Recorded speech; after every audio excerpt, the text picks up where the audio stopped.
The first video we want to talk about, we won't be able to see it because it comes from an HBO series called The Newsroom, which is an award-winning show which talks about how media is, journalism, biases within journalism.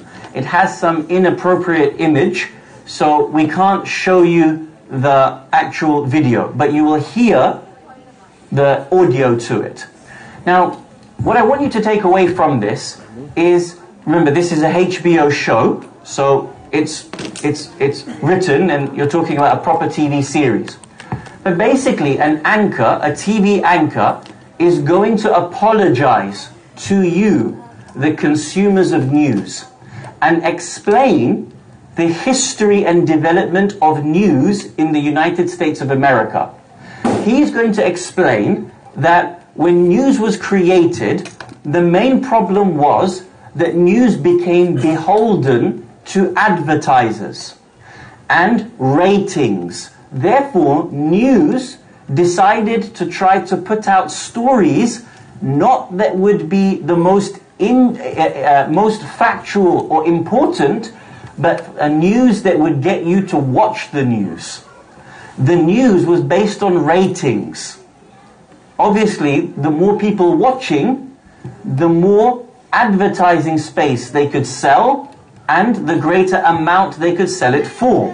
So for example, if you only have 5 people watching your news, who's going to buy advertising space?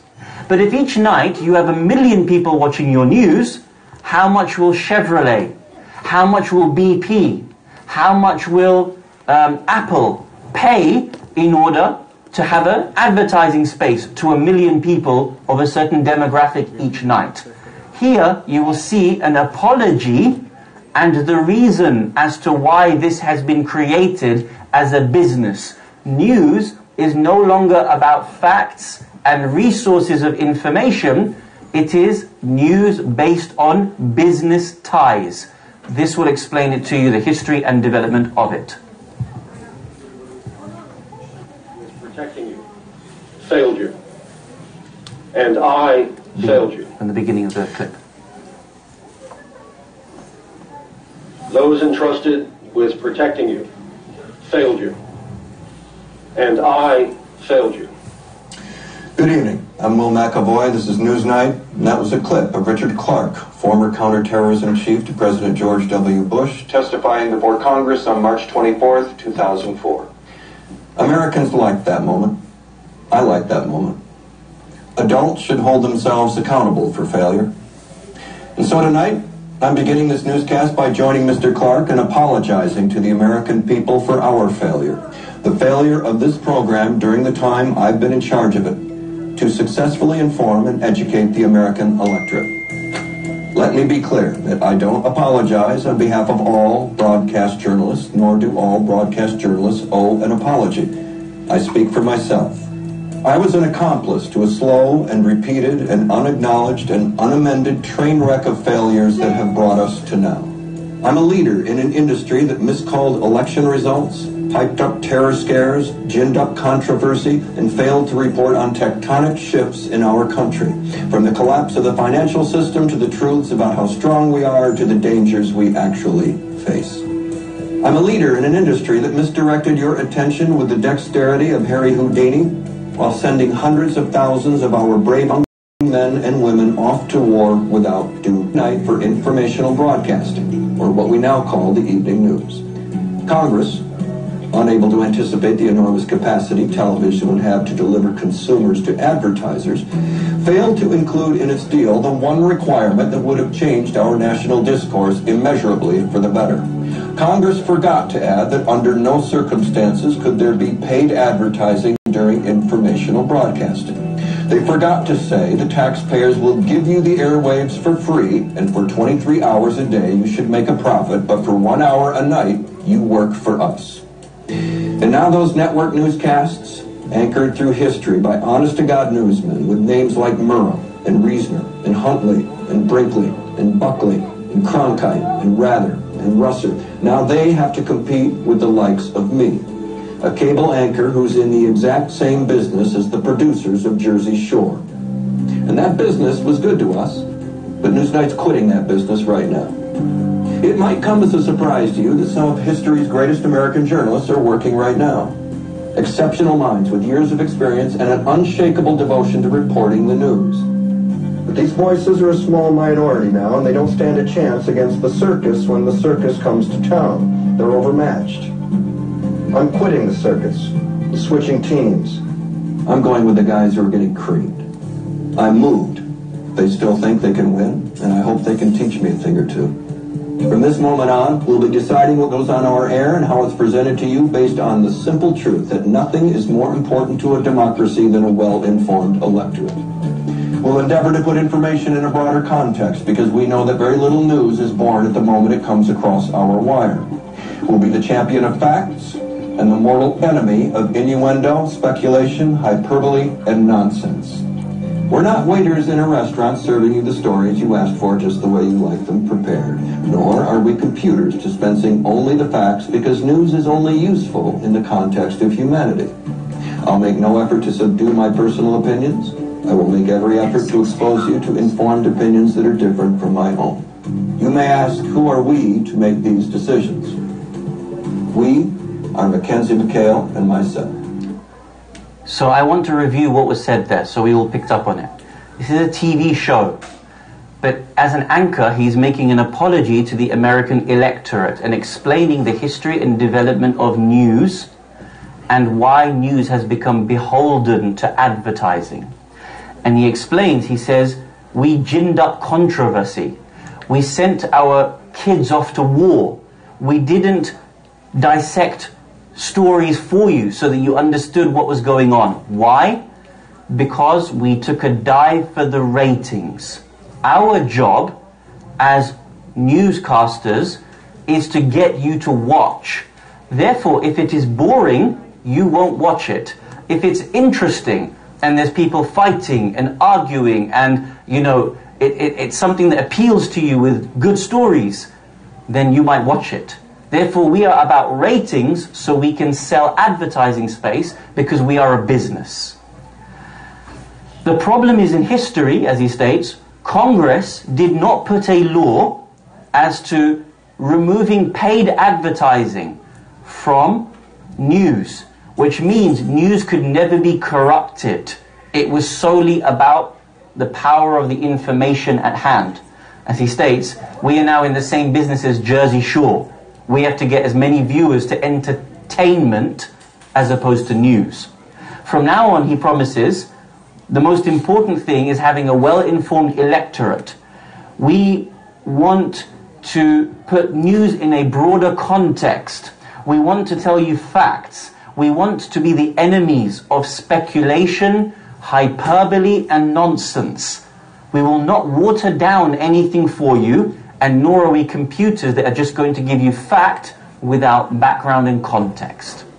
If you've understood this clip, you will understand immediately what are the historical challenges or even the present day challenges to the American news system. And not just the American news system, even broader, but you being my primary audience, being the US news system. That it is capitalized. It is beholden to corporate interest. Now, as a result of this, the fourth problem has been that this entire shift to online has meant that they have not been able to make money in the same way that they previously made money. Now, it is all about getting you to open things on your phone, open things on your laptop, which ends up becoming a new form of advertising, a new form of ratings, which is called clickbait. The idea is to get you to open something so that you read it, but really they want to sell advertising space in that particular article. Now, depending on how much time we have, I want to show you maybe one or two more videos, but definitely one more video before we end for Maghrib. The second video we may have to open with tomorrow, and that is to show you specifically how CNN is beholden to certain corporate and state interests. I don't know if we're going to get to that. That will be the last video and article. We might have to lead with that tomorrow. But now what I want to do is show you a very famous clip from Jon Stewart, where he goes on Crossfire and he explains to CNN why CNN is the problem and why CNN has taken a dive for the ratings and how it actually is a source for the problems within the way in which media and news is framed. And you will see a brilliant debate between Jon Stewart and the two hosts of Crossfire. This is one of the most historical clips here, because at the end of this, because of how well Jon Stewart did in explaining the problems that are inherent in media, they took Crossfire off CNN. And he was the reason for it. This debate that you're about to see was the reason for it. In many ways, it's funny, you know, and I made a special effort to come on the show today because I have privately, amongst my friends, and also in occasional newspapers and television shows, mentioned this show as being bad. And I wanted to, I felt that wasn't fair, and I should come here and tell you that I don't, it's not so much that it's bad as it's hurting America.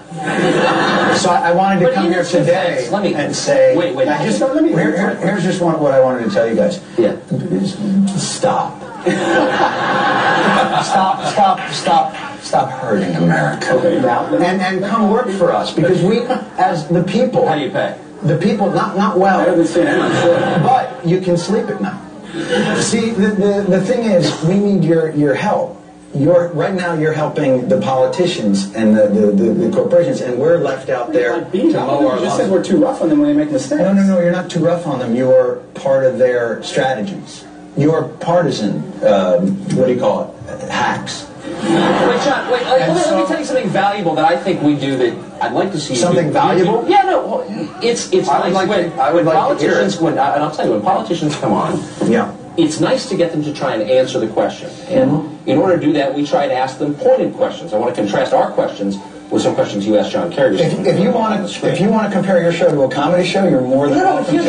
Here's the point. If that's your goal, no, it's not. I would aim for us. I'd aim for Here's the problem. That's a very good show. Kerry won't come on this show. He will come on your show. Let me suggest why he wants to. Well, we have civilized discourse. Well, here's an example of civilized discourse. Here are three of the questions you asked John. Yeah. You have a chance to interview the Democratic nominee. You ask him questions such as, quote, how are you holding up?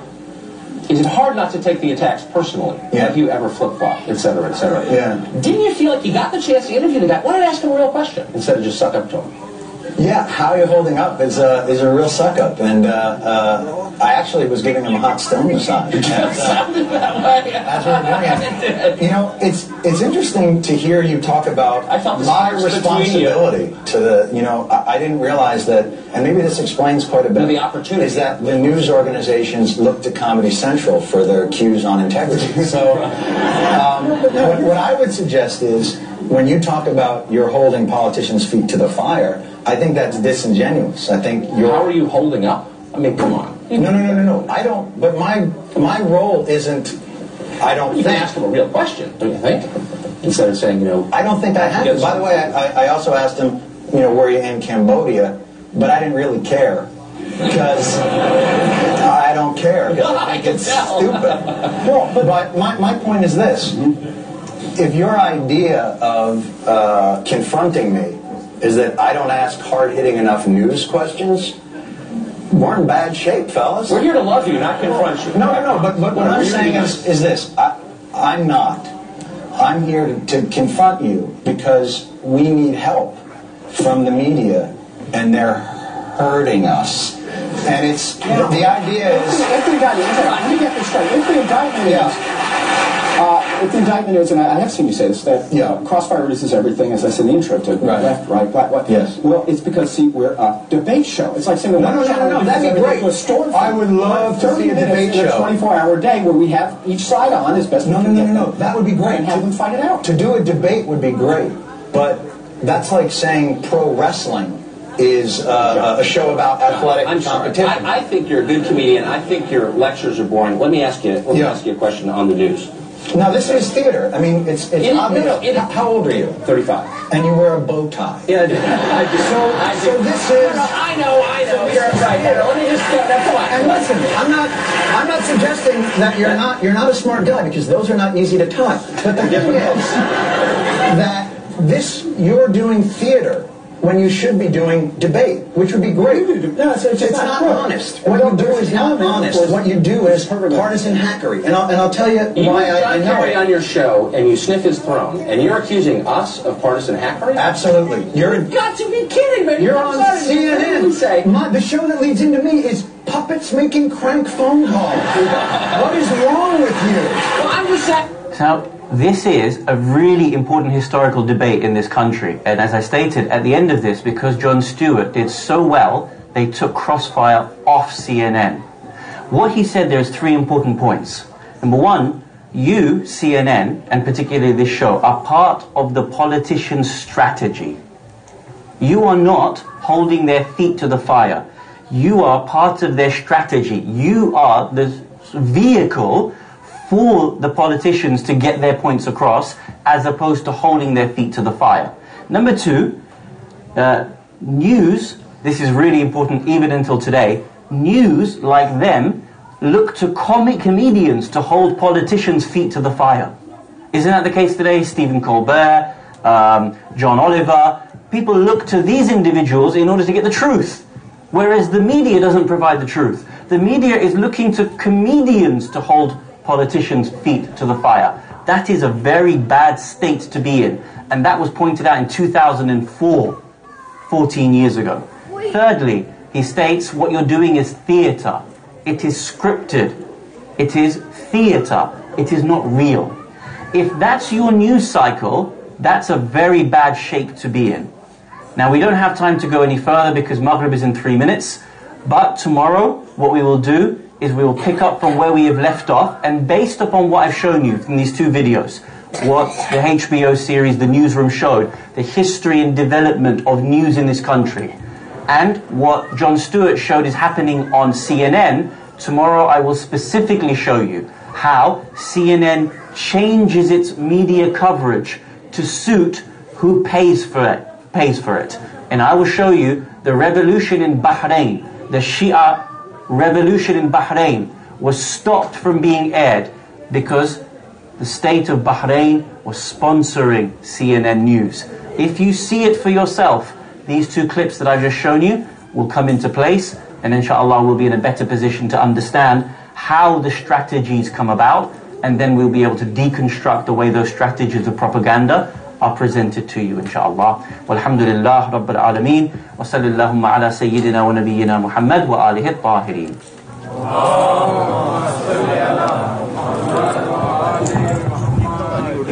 Let's reboot this.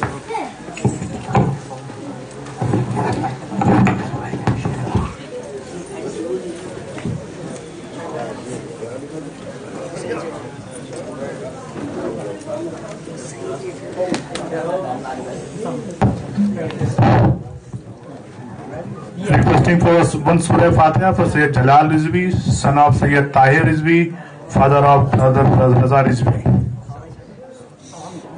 I know. And his family requesting a namaz-e-dash.